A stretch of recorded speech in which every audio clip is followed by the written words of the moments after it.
नमस्कार सभी को, कैसे हैं आप सभी? सभी का स्वागत है आपके अपने RWA चैनल पर। मैं आरुषि सभी का बहुत बहुत वेलकम करती हूँ। तो जल्दी से आ जाएगा और आज का सेशन स्टार्ट करते हैं। कल आपका भारत के प्रमुख चैनल आपका सबका हो गया था, ठीक है? तो न्यू टॉपिक पर आते हैं, बहुत अच्छे से वाला टॉपिक स्टार्ट करेंगे।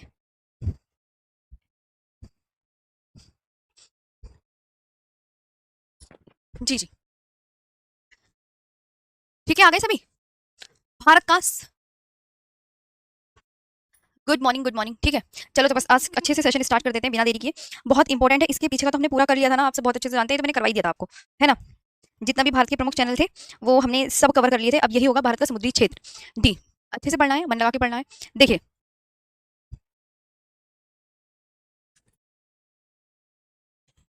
हम्म, good morning, good morning. Bharat का समुद्री क्षेत्र, समुद्र के कानून पर संयुक्त राष्ट्र सम्मेलन। ध्यान रखेंगे कि ये वाला टॉपिक पता क्या कहता है आज आपके ना। रुको, आज आपके में क्वेश्चन भी, ओ चलो, क्वेश्चन के आंसर मैं खुद ही टिक कर दूंगी, है ना? भारत का समुद्री क्षेत्र, ये ध्यान देंगे, भारत का समुद्री क्षेत्र ये क्या होता है? संयुक्त समुद्र के कानून पर संयुक्त राष्ट्र सम्मेलन। यहाँ ध्यान देंगे, united nation convention on the law of sea. आधार रेखा, पहले तो आधार रेखा होती क्या है ये जानो। आधार रेखा क्या होती है आप बोलोगे? देखिए मैम, ये येलो कलर की जो लाइन बनी है, यह है मुख्य भूमि।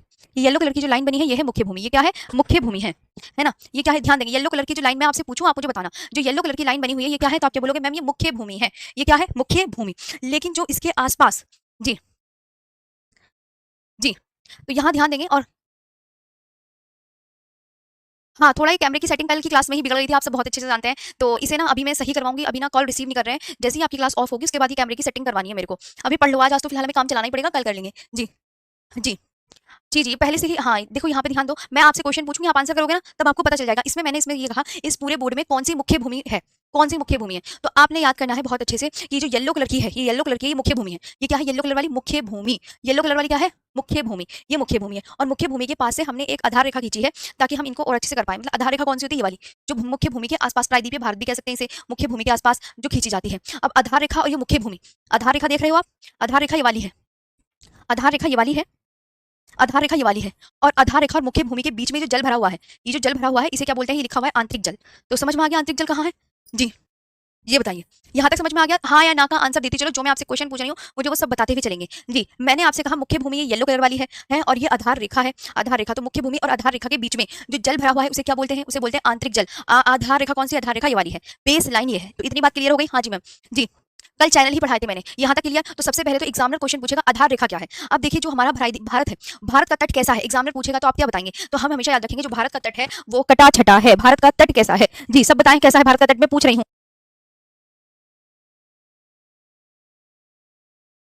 भारत का तट कैसा है? जल्दी से बताइए, सभी साथी ध्यान देंगे। भारत का तट कैसा है? तो आप क्या बोलोगे? कटा छटा है। हमेशा कोई भी बच्चा पूछे तो आपको बहुत अच्छे से याद रखना है, भारत का तट कैसा है? कटा छटा है। जी, कैसा है? बताओ कैसा है भारत का तट? सभी साथी बोलते रहेंगे, ऐसे याद नहीं होने की ना चीजें। पहली बात ध्यान रखना, जो जो मैं बोल रही हूँ ना उसी से समझना है। भारत का तट कैसा है? तो आप क्या बोलोगे? मैं भारत का तट कटा छटा है। भारत का तट कैसा है? तो भारत का तट कटा छटा है ना? देखो कटा छटा कैसे, यहाँ से कट रहा है, तो इसलिए हम क्या करते हैं, एक लाइन खींच लेते हैं। ये लाइन इसकी ये बिल्कुल समान होती है, इसे बोलते हैं आधार रेखा। समझ में आया? तो देखो, टेढ़े मेढ़े तट, क्योंकि भारत का तट की टेढ़ा मेढ़ा है, कटा छटा है, तो टेढ़े मेढ़े तट को मिलाने वाली सीधी रेखा को आधार रेखा बोलते हैं। क्योंकि आपको पता है, देखो यहाँ से ये टेढ़ा मेढ़ा ही तो है, ये सीधा थोड़ी है। देखो ये ऐसे ऐसे गुज गुज गुज गुज गुज हो रहा है ना? तो ये कटा छटा टेढ़ा मेढ़ा इसके लिए शब्द यूज हो रहे हैं। तो इसलिए हम क्या करते हैं, ये टेढ़े मेढ़े तट को मिलाने वाली सीधी रेखा आधार रेखा का मतलब an imaginary line joining the cooked share.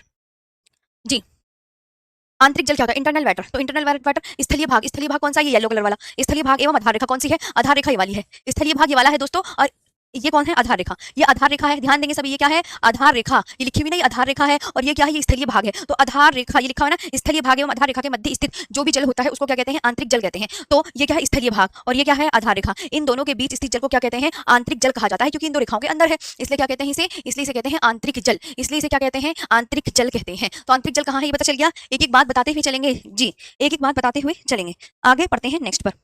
यहाँ तक की वाली स्लाइड क्लियर हो गई? एक बार और मैं रिपीट कर देती हूँ। मैंने कहा आज हम पढ़ रहे हैं कि भारत का समुद्र पर कितना अधिकार है। भारत का समुद्र पर कितना अधिकार है, कि भारत कितना एरिया कवर करता है समुद्र का, ये एग्जामिनर पूछता है। तो ये पहले समुद्र के कानून पर एक संयुक्त राष्ट्र सम्मेलन होता है, वो सन याद कर लेना, 1982 में होता है। आधार रेखा क्या कहते हैं?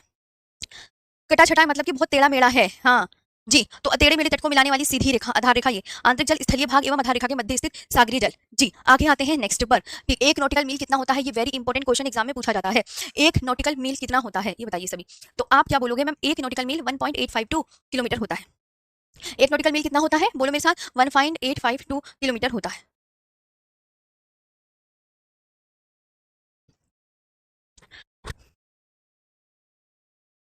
ठीक है, एक नॉटिकल मील कितना होता है, ये आपको आया समझ में? तो आप बोलोगे यस मैम, एक नॉटिकल मील होता है 1.852 किलोमीटर। और एक फैदम कितना होता है? एक फैदम होता है 6 फीट। एक फैदम कितना होता है, तो आप क्या बोलोगे मैम? एक फैदम 6 फीट होता है। और समुद्र की गहराई हम किस में मापते हैं? तो समुद्र की गहराई हम फैदम में मापते हैं। समुद्र की गहराई हम किस में मापते हैं? फैदम में मापते हैं। अब ये है हमारा क्या है? ये हमारा प्रायद्वीपीय भारत है। यहाँ ध्यान देंगे सभी साथी, ये क्या है हमारा? प्रायद्वीपीय भारत। प्रायद्वीपीय भारत है, ये आप बहुत अच्छे से ध्यान देंगे कि मैम ये प्रायद्वीपीय भारत है। और आपको ये ध्यान रखना है, ये इस प्रायद्वीपीय भारत के पड़ोस में ये वाली कौन सी रेखा है? ये आधार रेखा। कौन सी रेखा है ये वाली? तो आप बोलोगे मैम ये आधार रेखा है। अब आधार रेखा से 3 लाइन और खींच दी मैंने आगे, 1 2 3। कितनी आधार रेखा से मैंने कितनी लाइन खींची हुई है? तो आप बोलोगे यस मैम, एक ये वाली लाइन खींच दी, एक आपने ये वाली खींच दी। आपने बोला मैम 3 खींची हुई है, तो हम तो 3 ही खींचेंगे, एक ये खींच दी आधार रेखा से। तो ये आधार रेखा हो गई, 1 2 3, 3 लाइनें आगे और खींचनी है। अब इन लाइनों के नाम भी हैं, इन लाइनों के नाम कैसे हैं ये ध्यान रखेंगे। अच्छा, पहली वाली लाइन का नाम क्या है बताओ मुझे? तो पहली वाली लाइन का नाम आप बोलोगे मैम आधार रेखा। दूसरी वाली लाइन का नाम क्या है? तो दूसरी वाली लाइन को इस तरीके से याद रखेंगे कि आधार रेखा कौन सी है, तो समझ में, ये आधार रेखा। तो आधार रेखा से ये 12 नॉटिकल मील, इतना जो हिस्सा है, इतना जो बीच का एरिया है, ये 12 नॉटिकल मील है। तो ये क्या है? 12 नॉटिकल। देखो इतना हिस्सा कितना नॉटिकल मील है, ये लिखा हुआ कि इतना हिस्सा ये जो है ये 12 नॉटिकल मील है। कितना नॉटिकल मील? कि यहाँ से यहाँ तक 12 नॉटिकल मील। तो आधार रेखा से 12 नॉटिकल मील तक के क्षेत्र को क्या कहते हैं? ये दोस्तों ये ग्रीन रंग की कौन सी रेखा है, नाम पढ़ो। ग्रीन रंग की आधार रेखा है जी। ग्रीन रंग की कौन सी रेखा है? आधार रेखा। और आधार रेखा से पिंक कलर के जो बीच का क्षेत्र आ रहा है, ये इस इतने एरिया को क्या बोलते हैं? 12 नॉटिकल मील बोलते हैं। तो आधार रेखा से 12 नॉटिकल मील तक के क्षेत्र को क्या कहा जाता है? एग्जामिनर पूछता है तो आप क्या बोलोगे? प्रादेशिक जल सीमा कहते हैं। क्या कहते हैं ये बताओ? मैं आपसे क्वेश्चन कर रही हूँ, एग्जाम पूछेगा जी। जी बताओ, यहाँ तक क्लियर है आप सभी दोस्तों को? तो अब मुझे कमेंट सेक्शन में फुर्ती से आंसर करते चलो कि अभी मैम ने ये बताया हमें, या दीदी ने हमें बताया कि आधार रेखा से 12 नॉटिकल मील तक के क्षेत्र को क्या कहते हैं? प्रादेशिक जल सीमा। इंग्लिश में क्या बोलते हैं? टेरिटोरियल सी बोलते हैं। पहली याद हो गई? अच्छा, दूसरी आपको ये सिखानी है कि फिर से आधार रेखा, फिर से ये आधार रेखा तो ग्रीन कलर वाली है। तो आधार रेखा से यहाँ तक के क्षेत्र को, अब यहाँ से यहाँ तक के क्षेत्र को क्या कहते हैं? यहाँ से मतलब पहले तो हमें ये पता चल गया, अच्छा मैम यहाँ से यहाँ तक के क्षेत्र को 12 नॉटिकल मील कहते हैं। अब यहाँ से यहाँ तक के क्षेत्र को क्या कहते हैं? तो इधर आ जाओ जी, इधर आओ, है ना? तो यहाँ से अब की बार कहाँ से? इधर देखेंगे ध्यान से कि मैम यहाँ से यहाँ तक के सफेद लाइन तक के क्षेत्र को क्या कहते हैं? 24। जल्दी से बताओ यहाँ पर, जो मैं पूछूं आपसे वही पूछना है। अदरवाइज ये ऐसे टॉपिक है, कुछ टॉपिक ऐसे हैं जो कभी बुक भी अगर आप उठा लोगे ना हाथ में, वो तब भी याद नहीं होते। ये मैं समझा रही हूँ, अगर आप बोलोगे तो मुझे भी लगेगा हाँ आपको याद हो गए हैं। ये समझ आया? अब मैंने कहा आपसे कि आधार रेखा से 24 नॉटिकल मील लिखा है ना, 24 नीचे लिखा है 24, यहाँ पर ये लिखा है 24 नॉटिकल मील तक के क्षेत्र को क्या बोलते हैं? तो इसके दो नाम है, या तो इसे अविच्छिन्न मंडल बोल सकते हैं, या तो इसे क्या बोल सकते हैं? अविच्छिन्न मंडल। क्या बोल सकते हैं इसे? अविच्छिन्न मंडल बोल सकते हैं, या इसे बोलते हैं संलग्न क्षेत्र। संलग्न क्षेत्र। और इंग्लिश में क्या कहते हैं इसे? कंटिगुअस जोन कहा जा रहा है। इंग्लिश में इसे क्या कहा जा रहा है? Contiguous zone. कहाँ से कहाँ तक के क्षेत्र को? यहाँ से यहाँ तक के क्षेत्र को कहा जा रहा है। तो अब पता चल गया, ये याद करने हैं। फिर आधार रेखा से, आधार रेखा तो यही है आपकी, आधार रेखा यही है, फिर 3 लाइनें और आपको। तो आधार रेखा से अब यहाँ तक के क्षेत्र को क्या बोलते हैं? तो आधार रेखा से ये 12 नॉटिकल मील था, ये याद रखोगे, है ना? ये आपका 200 नॉटिकल मील वाला एरिया हो गया। अब ये 200 नहीं, ये 24 नॉटिकल मील वाला एरिया हो गया ये वाला। अब ये वाला यहाँ से पूरा यहाँ तक ये हो गया 200 नॉटिकल मील। तो आधार रेखा तो ये है, तो एग्जामिनर पूछेगा आधार रेखा से 200 नॉटिकल मील तक के क्षेत्र को क्या कहते हैं? तो आधार रेखा से, ये आधार रेखा, ये वाइट वाइट लाइन, आधार रेखा से 200 नॉटिकल मील तक के क्षेत्र को क्या लिखा हुआ है? अनन्य आर्थिक क्षेत्र कहते हैं, एक्सक्लूसिव इकोनॉमिक जोन कहते हैं। और आगे जो है वो सभी राष्ट्रों का समान अधिकार है, आगे सभी राष्ट्रों का समान अधिकार है। समझ आया जी? जी यहाँ तक क्लियर? यहाँ तक क्लियर? अब यहाँ पे आपको याद हो गया है मैंने क्या सिखाया? मैं तुम्हें दोबारा समझाऊं? क्या आपको ये चीजें क्लियर हो गई हैं? अगर आपको ये चीजें क्लियर हो गई हैं तो मैं इसे दोबारा से एक बार और समझा सकती हूँ। मैं आपसे, एग्जामिनर क्या क्वेश्चन पूछेगा? एग्जामिनर ये क्वेश्चन पूछेगा कि आधार रेखा से, एग्जामिनर इस तरीके से क्वेश्चन पूछेगा कि आधार रेखा से 12 नॉटिकल मील तक का क्षेत्र क्या है? फिर आधार रेखा से 24 नॉटिकल मील तक के क्षेत्र को क्या कहते हैं? फिर आधार रेखा से बताओ, अब आप बता दो, आधार रेखा से 200 नॉटिकल मील तक के क्षेत्र को क्या कहते हैं? अब बताइए क्या कहते हैं? सभी आंसर बताओ मैम। ठीक है, सबको अच्छे से याद हो गया? हाँ जी मैम, अब हम समझ में आ गए। आधार रेखा से अगर आपको हमसे पूछना 12 नॉटिकल मील, तो प्रादेशिक यहाँ लिखा हुआ है, क्या क्या बोलते हैं? प्रादेशिक जल सीमा बोलते हैं। क्या क्वेश्चन बनेगा? प्रादेशिक जल सीमा बोलते हैं, प्रादेशिक जल सीमा, इंग्लिश में बोलते हैं टेरिटोरियल सी। आगे आधार रेखा से 24 नॉटिकल मील तक के क्षेत्र को क्या बोला जाता है? तो आधार रेखा ये रही, 24 नॉटिकल मील ये रहा।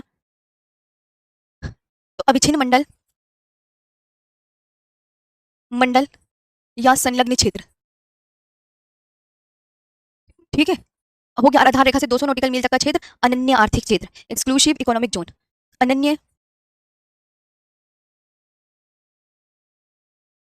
आर्थिक क्षेत्र हो गया। ये आप अच्छे से याद कर लोगे जी, बढ़िया याद हो गया है सबको। 24 नॉटिकल मील, आपको सिर्फ आपके इनके नाम याद रखने हैं कि आधार रेखा से 24 नॉटिकल मील तक के क्षेत्र को क्या बोलते हैं, अविच्छिन्न मंडल या संलग्न क्षेत्र, इंग्लिश में कंटिगुअस जोन कहते हैं। ये तीनों वेरी इंपॉर्टेंट है, तो आई होप अब आपको बहुत अच्छे से याद हो गया होगा, है ना।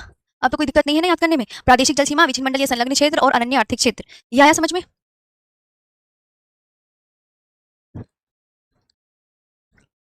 जी, अब मैं आगे बताती हूँ।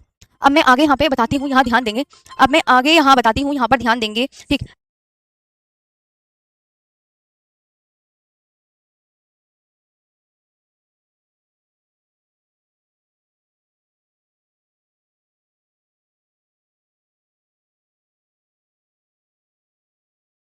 आगे बढ़ते हैं यहाँ पर।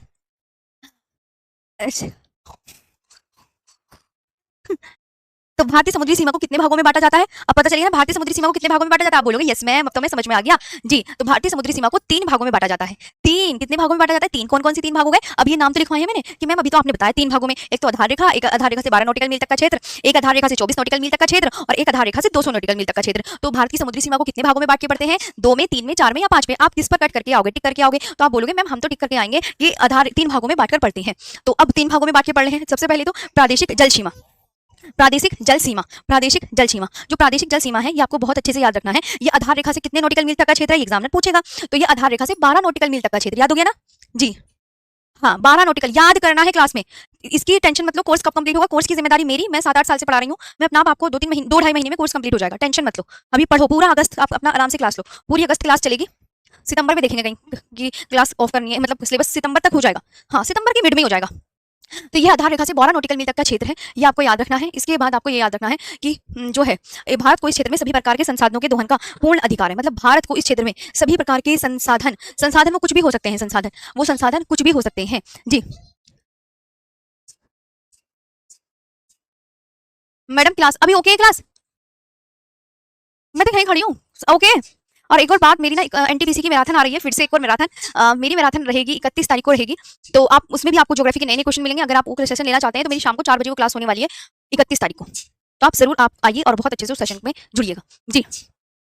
ओके है ना सब कुछ। एक बार आपकी बट मैम ये हम समुद्र पे हमारा कितना अधिकार है, वर्कशीट तो भैया आज ही मिल जाएगी आपको, पहले पढ़ तो लो।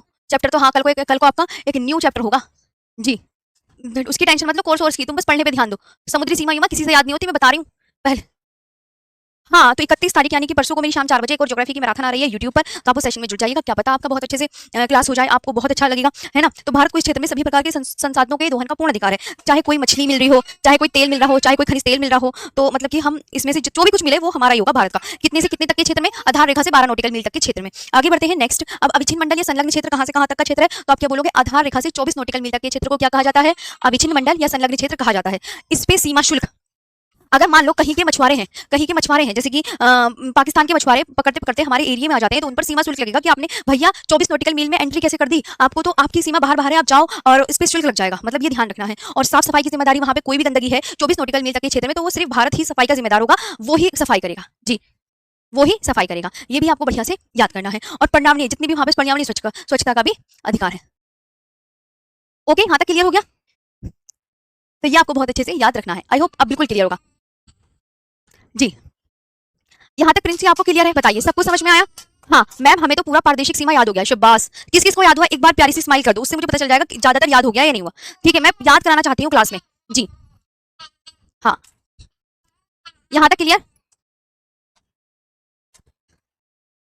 जी। तो यहाँ पे अविच्छिन्न मंडल या संलग्न क्षेत्र कहाँ से कहाँ तक का, तो आधार रेखा को आप जरूर याद रखना कि आधार रेखा से 24 नॉटिकल मील, आधार रेखा से 24 नॉटिकल मील तक के क्षेत्र को क्या कहते हैं, क्या कहते हैं, आधार रेखा से 24 नॉटिकल मील तक के क्षेत्र को जरा पढ़ के सुनाना, क्या कहते हैं, आधार रेखा से 24 नॉटिकल मील तक के क्षेत्र को पढ़ के सुनाओ, क्या कहते हैं, पढ़ना जरा। अविच्छिन्न मंडल या संलग्न क्षेत्र, देखो मैं कसम से बता रही हूँ सबकी प्यारी सी स्माइल आ रही है बाय गॉड, जितने भी स्टूडेंट हैं, जितने भी स्टूडेंट, अब कितने बहुत सारे पढ़ रहे हैं तो तभी तो इतनी सारी स्माइल आ रही है, यानी कि सबको समझ आ रहा है। तो आप भी अपना दिमाग कॉन्सेंट्रेट बिल्कुल अच्छे से कीजिए। मैं इतना इजी तो बता रही हूँ। देखो मैंने कहा आधार रेखा से 24 नॉटिकल मील तक के क्षेत्र को क्या कहते हैं, एक बार यहाँ कॉपी में लिख दो कि आधार रेखा से 24 नॉटिकल मील तक के क्षेत्र को मैम जी कितनी बार बताओगे? अविच्छिन्न मंडल या संलग्न क्षेत्र बोलते हैं। अविच्छिन्न मंडल का दूसरा नाम क्या है? पढ़ के बताओ। संलग्न क्षेत्र। अविच्छिन्न मंडल में सीमा शुल्क का यानी कि कोई भी मछुआरा हमारी 24 नॉटिकल मील तक के एरिया में घुस जाता है तो भैया हम उस पर सीमा शुल्क लगाएंगे जी। और साफ सफाई की जिम्मेदारी है, पर्यावरणीय स्वच्छता का अधिकार। अभी क्लियर हो गया जी। और अविच्छिन्न या संलग्न क्षेत्र में भारत को कौन कौन से अधिकार मिले हुए हैं? 24 नॉटिकल मील तक का क्षेत्र हमारा है ना, तो भारत को कौन कौन से अधिकार हैं? तो साफ सफाई की जिम्मेदारी कहां तक है भारत की? बोलो मेरे साथ, 24 नॉटिकल मील तक। पर्यावरणीय स्वच्छता का अधिकार भारत को कहां तक है? 24 नॉटिकल मील तक। सीमा शुल्क कहां तक वसूलेगा? 24 नॉटिकल मील तक। अभी क्लियर जी मैम? यहाँ तक। और बेबी भाई एक बार बताओ, बेबी छोटा है, अगर वो कोई आवाज भी निकाले तो उससे आपको डिस्टर्ब नहीं होना चाहिए। आपके घर में भी आप भी कभी छोटे छोटे हुए होंगे, तो क्या आप भी चिढ़ते थे अपने छोटे भाई बहनों से? ये गलत बात है। ऐसे अगर ये बिल्कुल, इसको तो आप अवॉइड ही कीजिएगा। वो छोटी बेबी है, उसको तो आप बिल्कुल एक साइड रख दीजिएगा। अगर उसकी आवाज भी आ रही है तो मैं उसकी मम्मी हूँ है, तो वो भी आपको बर्दाश्त थोड़ी सी तो करनी पड़ेगी। हाँ, लव कुछ पिटाई हो जाएगी तुम्हारी। बेबी रो नहीं रहा है, बच्चे इस तरीके की आवाज निकालते हैं, ठीक है। चलो अब पढ़ने पे ध्यान दो। बेबी पे ध्यान जा रहा है तुम्हारा। कमेंट सेक्शन में मैं ये कह रही हूँ कि ये लिख दो, वो तो लिखा नहीं जा रहा है। हाँ, एक ये कहते हैं मैम सर कहाँ है? अरे भैया जब मैडम क्लास ले रही है तो सर भी तो अपने ऑफिस में होंगे। अब किस सर इसे देखने के लिए थोड़ी रहेंगे घर पर? नौकरी कौन करेगा फिर? हद है। अभी अगर पढ़ाई से दिमाग भटकाया ना, पढ़ लो सबके सब। तो अविच्छिन्न मंडल में भारत को क्या क्या अधिकार हुए मिले हैं? क्या कितने बोलोगे? 3 या 2? तो आप बोलोगे 3 मिले हैं। सीमा शुल्क का, साफ सफाई की जिम्मेदारी का और पर्यावरणीय स्वच्छता का अधिकार। आगे अगर याद ना हो तो बताना फिर मुझे। इसके बाद आगे देखते हैं। अब आता है अनन्य आर्थिक क्षेत्र। बस खत्म हो गया, बस खत्म। 3 ही तो आधार रेखा से 200 नॉटिकल मील तक के क्षेत्र को क्या कहते हैं? तो आप बोलोगे मैम अनन्य आर्थिक क्षेत्र कहते हैं। यहाँ भारत को क्या क्या अधिकार मिले हुए हैं? मछली पकड़ने का, तेल निकालने का अधिकार और नए द्वीप। इसके बाद क्या जाता है? इसके बाद उच्च सागर, जहां सभी राष्ट्रों का समान अधिकार है। इसके बाद 200 नॉटिकल मील तक ही भारत का अधिकार है। इससे आगे तो भैया सबका समान अधिकार है, जहां सभी राष्ट्रों का समान अधिकार है। After this the expansion of the high sea where all nations have equal rights. खत्म सेशन। ये आज का आपका पहला टॉपिक क्लियर हो गया है। अब भारत के प्रमुख चैनल भी याद हो गए होंगे। डंकन पास की मैंने ट्रिक बताई थी, दल है बताई थी, और मैंने 10 डिग्री की ट्रिक बताई थी, लिका। मुझसे अभी कोई पूछेगा मैं आपके समय डंकन पास दक्षिणी अनुमान और किसके बीच में? हाँ, लघु अनुमान के बीच में। ये याद करोगे तभी याद होगा। ग्रेन चैनल किसके बीच में? तो आप बोलोगे मैम ग्रेट निकोबार, जो भारत का आपने सबसे दक्षिणतम बिंदु बताया था जिस पर वो इंदिरा पॉइंट है, वो ग्रेट निकोबार और सुमात्रा जो इंडोनेशिया का द्वीप है, उन दोनों के बीच में है ग्रैंड चैनल। तो इस तरीके से अपना दिमाग में याद रखनी है। ये हो गया वाला चैप्टर पहला। अभी आपका नेक्स्ट हो जाएगा भारत का भौतिक प्रदेश। अब उससे पहले कहोगे मैम, मैंने कहा क्या? हाँ, इससे पहले आपको क्या देखनी है? आप अपनी प्रैक्टिस करना चाहते हैं तो प्रैक्टिस तो अपना घर पे कर लोगे। मैं तो पीडीएफ दे देती हूँ तुम्हें, है ना। वर्कशीट अपना आप करके लेके आना तुम। मैं तुम्हें एक बार वर्कशीट दिखा देती हूँ पहले चैप्टर की, वो अपना आप करके लेके आना। मैं नेक्स्ट चैप्टर पढ़ा रही हूँ, भारत के भौतिक प्रदेश। ये क्लियर है ना? क्लास में याद हो गया? हाँ, अभी रुको, अभी लिखने वाली हूँ। पहले मैं तुम्हें वर्कशीट दिखा देती हूँ। ये है, निम्नलिखित में किस देश के साथ भारत अपनी सबसे लंबी भू सीमा साझा करता है? ये क्वेश्चन मैं क्वेश्चन दिखा देती हूँ, घर पर करोगे अपना आप बैठ के। भारत की लगभग कितने सीमा पड़ोसी देशों से जुड़ी हुई है? भारत की मानक ग्राम्योत्तर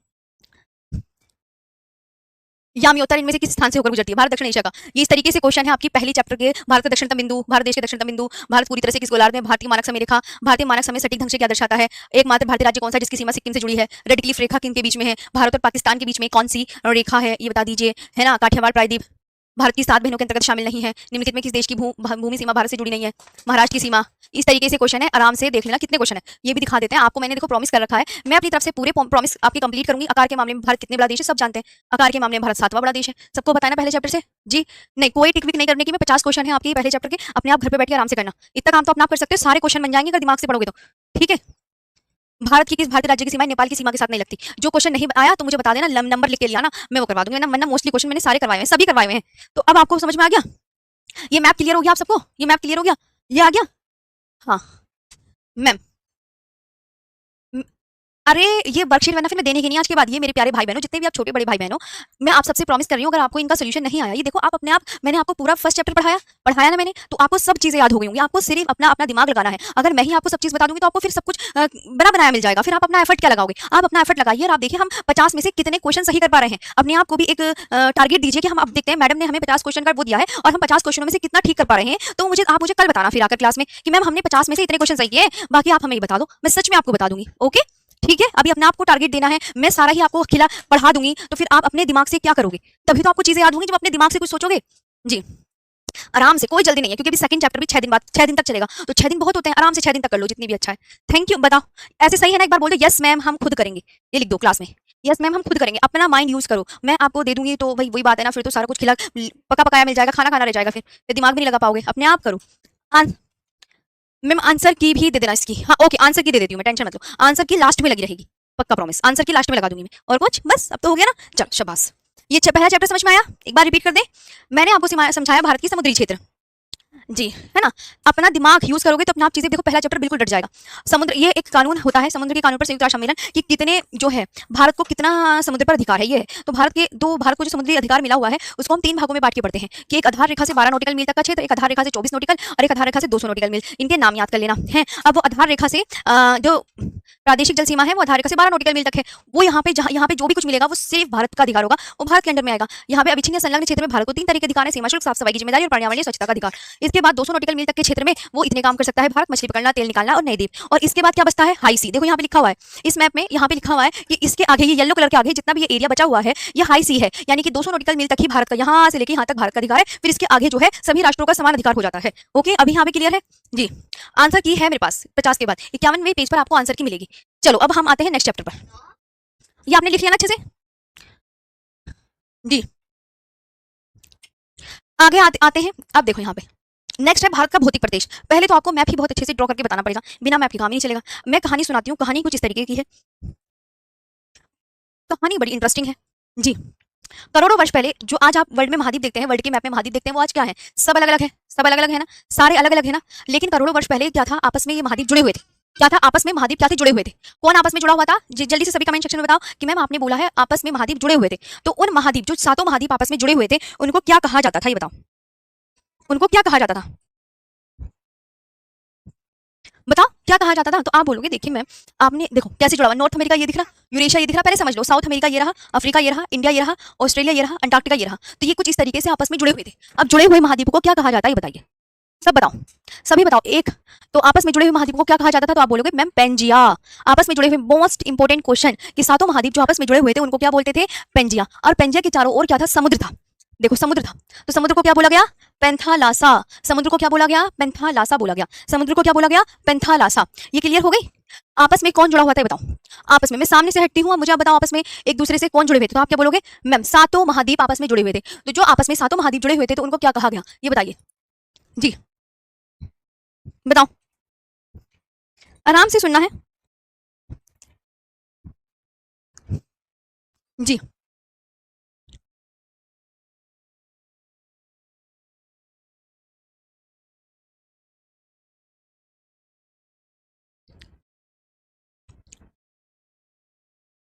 जी, तो अब ये समझ में आया जी।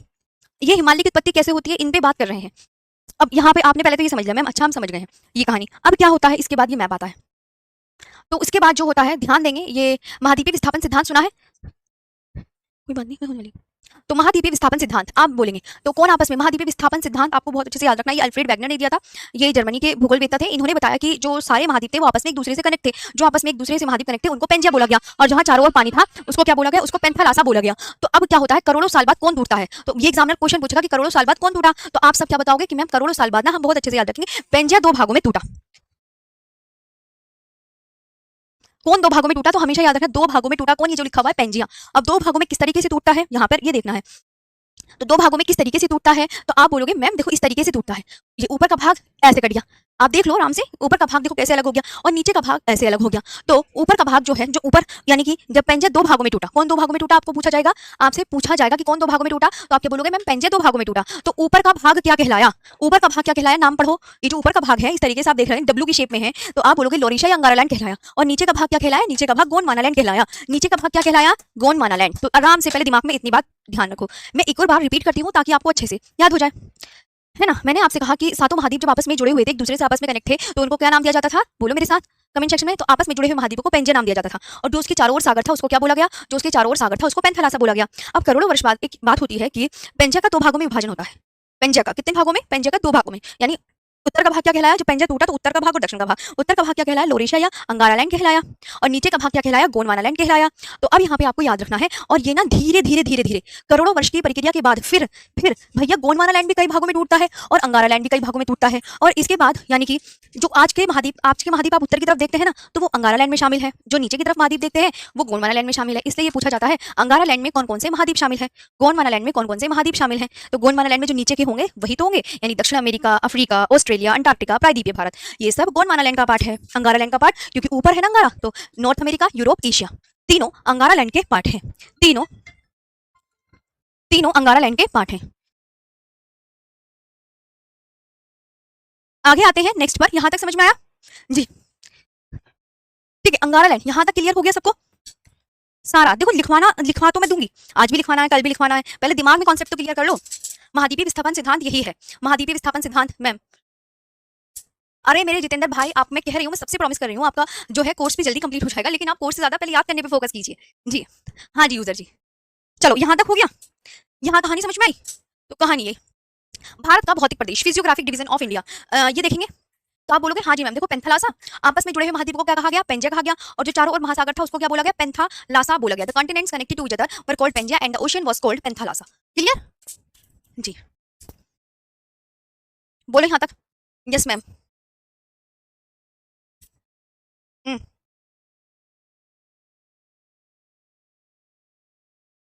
तो फिर मैंने आपको बोला पेंजिया कितने भागों में टूटा? मैम ये टूटा क्यों?